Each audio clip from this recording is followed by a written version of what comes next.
वैसे दोस्तों Marvel cinematic universe के फेज 4 में जब हम लोग ने थॉर लव एंड थंडर का पहली बार नाम सुना था तो हम लोग काफी ज्यादा हैरान हो गए थे, क्योंकि जिस तरह थॉर का स्टोरी आर्क चल रहा था एवेंजर्स एंड गेम में, उस हिसाब से तो ये लग रहा था कि थॉर की ट्रिलॉजी के बाद कोई फोर्थ पार्ट आएगी नहीं। लेकिन मार्वल ने हम लोग को सरप्राइज दे दिया और हम लोग को थॉर 4 देखने को मिल रही है। आज के इस वीडियो में हम लोग ये जानेंगे कि ऐसी कौन कौन सी चीज जो हम लोग को इस मूवी में दिखाई देगी, और कुछ सरप्राइजेस ऐसे भी है जो आप सुन के हैरान हो जाएंगे। दोस्तों कंप्लीट वीडियो स्टार्ट करने से पहले आप लोग कर दीजिए वीडियो को लाइक और कमेंट कीजिए थॉर 4। साथ ही साथ जो लोग मेरे चैनल पर नया है हमारे चैनल को सब्सक्राइब करके हमारी कॉमिक बुक टॉक्स फैमिली का हिस्सा बन जाइए। तो दोस्तों सबसे पहली चीज जो फैंस देखना चाहते हैं और जो मेरी भी फेवरेट है वो है गार्डियंस ऑफ द गैलेक्सी, क्योंकि हम लोग ने एवेंजर्स एंड गेम में देखा था कि थॉर आखिरी बार इन्हीं लोग के साथ जा रहा था। अब इसके पीछे थॉर का एक मोटिव होगा। अब यहाँ पे भले थॉर ने एसगार्ड को अर्थ पे बसा लिया है, लेकिन फिर भी थॉर को एक ऑल्टरनेट प्लैनेट चाहिए जिससे वो सारे एसगार्ड वासियों को टेलीपोर्ट करके वहां ले जाए और एक अच्छी दुनिया बसाए, क्योंकि एक तरह से अर्थ वैसे ही काफी ज्यादा पॉपुलेटेड है और अब तो रिवर्स स्नैप भी हो चुका है। और हम लोग ने एवेंजर्स एंड गेम के इवेंट्स में देखा था कि जब थॉर ने नया एसगार्ड बसाया था तब आधी पॉपुलेशन खत्म हो गई थी, लेकिन अब ये सब होने के बाद सब लोग वापस आ गए हैं, तो थॉर को कोई अलग प्लेनेट खोजना ही पड़ेगा। तो हो सकता है यहाँ पे गार्डियंस ऑफ द गैलेक्सी की मदद थॉर गमोरा को खोजने में करो, बदले में गार्डियंस ऑफ द गैलेक्सी उसके लिए एक ऐसा प्लैनेट खोजेगी जो एसगार्ड वासियों के लिए काफी ज्यादा सुटेबल होगा। बाद में जब वो प्लैनेट मिल जाएगा तो थॉर को छोड़ने के लिए अर्थ पे आएगी, और अगर ऐसा ही कुछ सीन मूवी में दिखाता है तब कुछ बात बन सकती है। अगले पॉसिबिलिटी की बात करें जो कि फैंस देखना चाहती है वो है फीमेल थॉर, जो कि ऑलरेडी टैका वाइटिटी ने अनाउंस कर दिया है। लेकिन यहाँ पे जेन फोस्टर के पीछे एक कहानी भी है जो कि काफी ज्यादा सीरियस है दोस्तों, क्योंकि यहाँ पे कॉमिक बुक में ऐसा हुआ है जब जेन फोस्टर थॉर बनती है तो उसको एक बहुत भयंकर बीमारी होती है, यानी कि वो ऑलमोस्ट मरने वाली होती है। लेकिन जैसे वो थॉर में ट्रांसफॉर्म होती है उसका जो कैंसर होता है वो ठीक हो जाता है, लेकिन उसके बाद जैसे वो नॉर्मल सेल्फ में आती है उसकी बीमारी फिर से वही रूप ले लेती है। तो क्या ऐसा भी हो सकता है कि मूवी के एंड में जेन फॉस्टर ना रहे?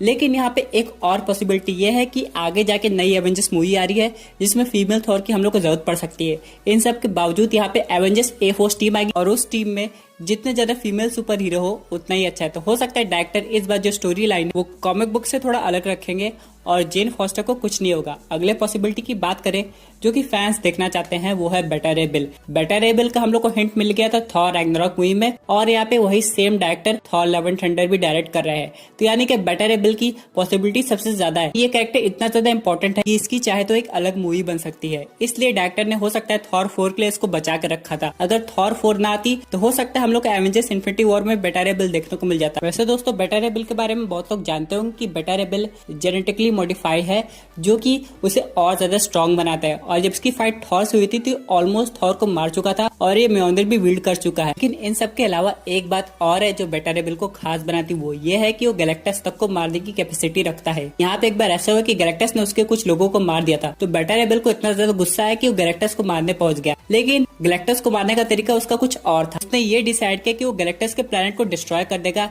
जहां जहां वो कंज्यूम करने जाएगा, यानी क्या गैलेक्टस के खाने को खत्म कर देना। इससे गैलेक्टस भूख के मारे मर जाएगा। वैसे दोस्तों ये काफी इवल तरीका था और इससे ये हुआ कि बेटा रे बिल अनवर्दी हो गए, यानी वो कुछ समय के लिए म्योल्नर नहीं उठा पाए। बाद में जब उसको रियलाइज हुआ कि कुछ ज्यादा ही गलत काम कर रहा है तो उसने ये काम बंद कर दिया और गैलेक्टस को खुद एक अलग कॉस्मिक एंटिटी से बचा भी लिया। दोस्तों अगले कैरेक्टर की बात करें जो कि थॉर लव एंड थंडर में हम लोग को दिखाई देना चाहिए वो है मिडगार्ड सर्पेंट। अब मिडगार्ड से आप लोग समझ गए होंगे कि ये अर्थ की बात हो रही है और यहाँ पे ये एक्चुअली में एग्जिस्ट करता है नॉर्स मैथोलॉजी में। अब अगर हम लोग बात करें यहाँ पे स्टॉर्म ब्रेकर की जिसे इत्री ने बनाया था, असल में उसे मिला था मिडगार्ड सर्पेंट से, अगर हम लोग कॉमिक बुक पढ़ेंगे तो। और इस जर्नी में रॉकेट और ग्रूट भी उसके साथ थे, लेकिन ये सीन हटा दिया गया।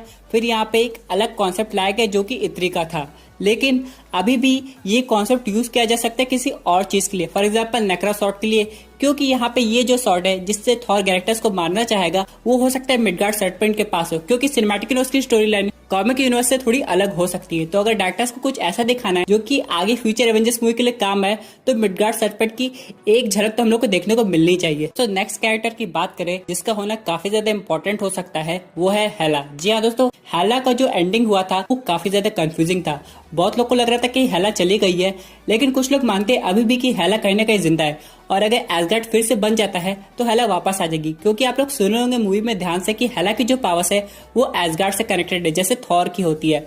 लेकिन थॉर ने नया एसगार्ड बसा लिया था, हेला का कोई नामो निशान नहीं था। और जो अर्थ पे एसगार्ड बना है वो एक तरह से टेम्परेरी है, परमानेंट नहीं है। इसमें हो सकता है उतनी ज्यादा पावर ना हो, लेकिन अगर थॉर अलग से एक प्लैनेट पे फिर से एक नया एसगार्ड बना लेगा तो हो सकता है हेला फिर से जिंदा हो जाए। और रही बात सर्टर की, तो सर्टर का भी अभी तक कोई अता पता नहीं है। तो सर्टर भी एक ऐसा विलन है जिसका काफी ज्यादा पोटेंशियल है वापस आने का, क्योंकि मूवी के एंड में ना तो हेला का एक्चुअल एंड पता चला था ना ही सर्टर का। दोस्तों अगले चीज की बात करें जो कि काफी ज्यादा इंपॉर्टेंट है, वो है मॉडर्न एसगार्ड। जी हाँ दोस्तों, यहाँ पे जब टाइका वाइटिटी इंस्टाग्राम पे सबसे डिस्कस कर रहे थे कि क्या क्या हो सकता है, तो यहाँ पे उन्होंने एक कॉन्सेप्ट आर्ट रिलीज की थी जो कि मॉडर्न एसगार्ड को दिखाती थी। और कुछ ऐसे सीरीज भी थे जिसमें हम लोग कॉर को देख सकते थे, मीक को देख सकते थे, वो लोग काफी मॉडर्न ड्रेस पहने थे। ये सब ये बताता है कि एसगार्ड अर्थ पे बसे काफी ज्यादा समय हो गया है और वहाँ के लोग काफी ज्यादा इवॉल्व हो गए। और जब स्नैप रिवर्स हो गया है तो वहाँ पे लोगों की पॉपुलेशन भी काफी ज्यादा हो गई है। और एक चीज और दिखाया गया था कि कुछ एसगार्डियंस मिडगार्डियन से शादी भी कर ली। यानी इसका मतलब ये हो कि जब तक थॉर एसगार्ड का राजा था तब तक एसगार्ड बस ठीक ठाक चल रहा था, लेकिन थॉर ने जैसे वैल्करीन को रानी बनाया तो वैल्करीन ने सब कुछ चेंज कर दिया। और वैल्करीन ने वैसे भी थॉर से कहा था कि अगर मैं रानी बनूंगी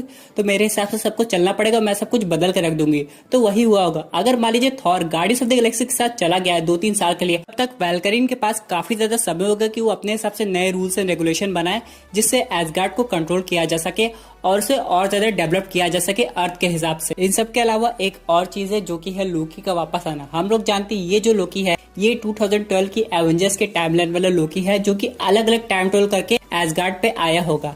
लेकिन इससे पहले ये कब्जे में था टाइम वेरिएंस अथॉरिटी के। और कुछ ऐसी फोटो भी आई थी जिसपे ये दिखाया गया था कि लोकी उनके साथ काम भी करता था। यानी कि स्टार्टिंग में तो ये इनके साथ जेल के अंदर था, लेकिन बाद में लोगों को कन्विंस करके उनके साथ टाइम पुलिस वाला काम करने लगा। तो अगर ऐसा कुछ होता है तो लोकी अपनी मर्जी से एसगार्ड आया होगा, ना कि ऐसी टेलीपोर्ट होके।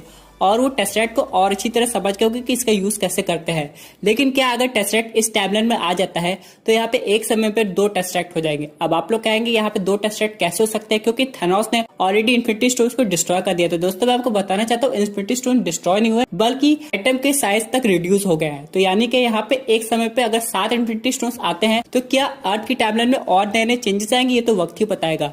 लेकिन अगर लोकी आया है तो अपने साथ टेस्रेट भी लाया होगा और साथ ही साथ हैमर भी लाएगा। बहुत लोग कह रहे हैं कि लोकी तो वर्दी है नहीं तो हैमर कैसे लाएगा। तो दोस्तों मैं आपको बताना चाहता हूँ यहाँ पे अगर लोकी ने और अच्छा मैजिक सीख लिया होगा तो जो हैमर की एन्चांटमेंट थी जो ओडिन ने की थी उसको रिमूव कर दिया होगा। तो और कुछ यूनिक कैरेक्टर की बात करें जिसकी पॉसिबिलिटी थोड़ी कम है, लेकिन अगर ऐसा होता है तो इस मूवी की हाइप दुगनी हो जाएगी, तो वो है घोस्ट राइडर। जी हाँ दोस्तों, घोस्ट राइडर पहले से ही मार्वल सिनेमैटिक यूनिवर्स में एग्जिस्ट करता है, जो कि हमें एजेंट्स ऑफ द शील्ड में दिखाई दिया था। हम लोग ने थॉर के वेपन देखे, हम लोग ने बाकी सुपर हीरो के वेपन देखे, लेकिन कभी नहीं हम लोग ने घोस्ट राइडर का कोई वेपन देखा। लेकिन मैं आपको बताना चाहता हूँ कि घोस्ट राइडर के पास भी एक खुद का हैमर है जिसे हम लोग कहते हैं हैमर ऑफ हेल।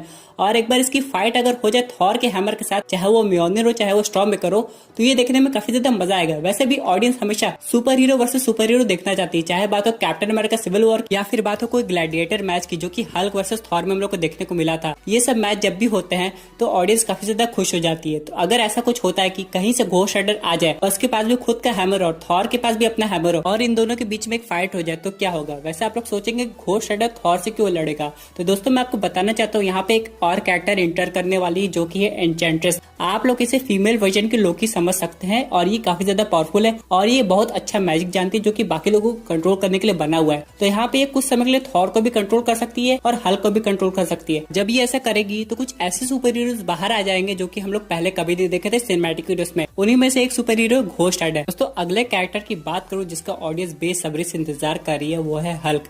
नहीं दोस्तों, मैं प्रोफेसर हल्क की बात नहीं कर रहा हूँ बल्कि वही इनक्रेडिबल हल्क की बात कर रहा हूँ कि हमें थॉर रैग्नारॉक में देखने को मिला था। अब यहाँ पे ब्रूस बैनर जो कि अब प्रोफेसर हल्क बन चुके हैं, वो ऐसे गुस्सैल वाले हल्क कैसे बनेंगे। ये एक सीन ऐसा भी हो सकता है जहाँ पे ब्रूस बैनर को इनक्रेडिबल हल्क को बुलाना पड़े। अब बहुत लोग सोचेंगे ऐसा क्यों होगा, तो हो सकता है अर्थ पे कुछ डेमन्स आगे होंगे जो एन्चेंट्रेस लाई होगी। अब इन लोग को हराने के लिए यहाँ पे प्रोफेसर हल्क को वापस से इनक्रेडिबल हल्क बनना पड़ेगा, यानी कि अपने ऊपर से कंट्रोल खोना पड़ेगा। और इसी प्रोसेस में हम लोग को एक्चुअल में इनक्रेडिबल हल्क देखने को मिल जाएगा और एक नई स्टोरी आर्क चालू हो जाएगी। वैसे भी दोस्तों टाइका वाइटिटी ने ऑलरेडी कहा कि हो सकता है हमें आगे जाके हल्क और थॉर का टीम अप एक बार फिर देखने को मिले, क्योंकि दोस्तों अगर ये टीम अप होगा तो प्रोफेसर हल्क अभी भी फाइट नहीं कर पाएंगे। आप लोग उनका हाथ देखे होंगे एवेंजर्स एंड गेम में कैसा हो गया था। तो अगर एक्चुअली में टीम अप होगा जिसमें हल्क को हम लोग को फाइट करते हुए देखना है, फिर इनक्रेडिबल हल्क को तो आना ही पड़ेगा। दोस्तों ये थी एक अमेजिंग अपडेट जो कि रिलेटेड थी Thor love and thunder movie से।